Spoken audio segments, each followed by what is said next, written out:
আস্তে আস্তে আচ্ছা ধন্যবাদ। আপনারা জানেন যে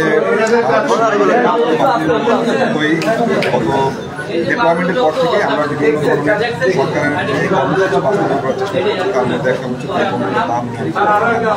তো আমাদের কাছে গোয়েন্দা তথ্য ছিল যে এখানে কিছু অবৈধ জিনিসপত্র আছে।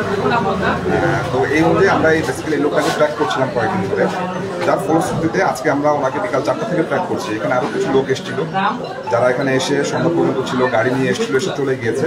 তো পরবর্তীতে আমরা পুলিশ, আনসার, বিজিবি, দেন ডিস্ট্রিক্ট অ্যাডমিনিস্ট্রেশন সবাই মিলে আমরা এখানে আসছি। আসার পরে আমরা যে টার্গেট নিয়ে এসেছিলাম, এসে দেখি যে কমপ্লিটলি ভিন্ন চিত্র। আপনারা নিজেরাই দেখেছেন যে এখানে প্রচুর সরকারের রাজস্ব ফাঁকি দিয়ে অনেক জিনিসপত্র আনা হয়েছে। যে ভদ্রলোক এটার ওনার স্বত্বাধিকারী, ওনার আসলে কোনো পেপারস নেই।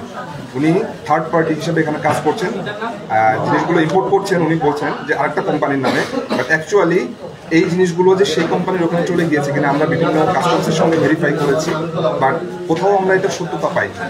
দেয়ার ভাই আমরা এখানে বেসিক্যালি এসে পেয়েছি অনেক কিসমিস পেয়েছি, জিরা পেয়েছি এবং প্রচুর অবৈধ এই ফুচকা বানানোর জিনিস। এই ভদ্রলোক এটাকে করেছে কি, ইন্ডিয়ান প্যাকেটগুলো খুলে উনি এগুলোকে নিজস্বভাবে বাংলাদেশের নর্মাল পলিথিনের মধ্যে দিয়ে এগুলোকে বাজারজাত করার চেষ্টা করছেন। আপনার বাইরে দেখবেন যে ট্রাকও আছে, এগুলো আজকে বাংলাদেশের বিভিন্ন জায়গায় চলে যেত। সো আমরা সঠিক সময়ে আসতে পেরেছি দেখে হয়তো এই অবৈধ জিনিসগুলো ধরতে পেরেছি এবং সরকারের অন্যতম একটা গুরুত্বপূর্ণ যে ডিসিশন সেটা বাস্তবায়নে আমরা হেল্প করতে পেরেছি। আমাদের সঙ্গে কাস্টম ছিল, ডিস্ট্রিক্ট অ্যাডমিনিস্ট্রেশনের ম্যাজিস্ট্রেট ছিল, পুলিশ আছে, সবাই মিলে যৌথভাবে। এবং আপনার সাংবাদিক যারা আছেন বেসিক্যালি আপনারাই আমাদের চোখ কান, আপনাদের মাধ্যমে আমরা এই জিনিসগুলো চাচ্ছি যে এরকম যদি শহরে আর কোথাও আপনারা এরকম জানতে পারেন আমাদের বলবেন। দিনরাত 24 ঘন্টা আমরা আছি, এই অবৈধ জিনিসগুলো আমরা বন্ধ করতে চাই। কতজন আটক করেছেন এবং কি? ম্যাজিস্ট্রেট এখন পর্যন্ত 3 জনকে আটক করেছেন, আর এর মধ্যে আমরা আনুমানিক এখন পর্যন্ত 190 বস্তা হচ্ছে আপনার কিসমিস পেয়েছি, 100 বস্তার উপরে আমরা জিরা পেয়েছি, আর অগণিত এই ফুচকা পেয়েছি। এটা আসলে কাউন্ট করে শেষ করা যাচ্ছে।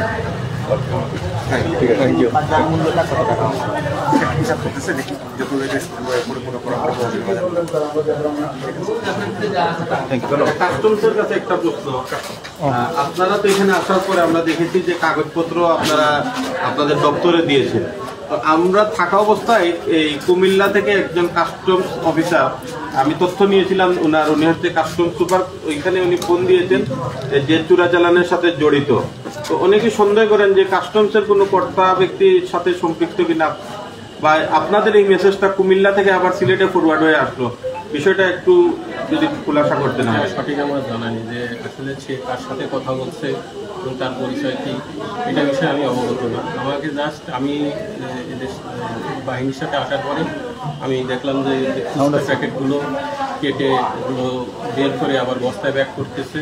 তা আমি তখন তার কাছে কাগজপত্র দেখতেছিলাম, কাস্টম ডকুমেন্ট, সে কাগজপত্র দেখাতে পারবো না। আর অন্যান্য কাগজপত্র তার কথাবার্তা অসংলগ্ন কাগজপত্র দেখাচ্ছে, ভিডিওতে দেখাতে পারতেছে না, কথাবার্তা বিভ্রান্ত। Thank you, thank you, thank you. Okay, thank you.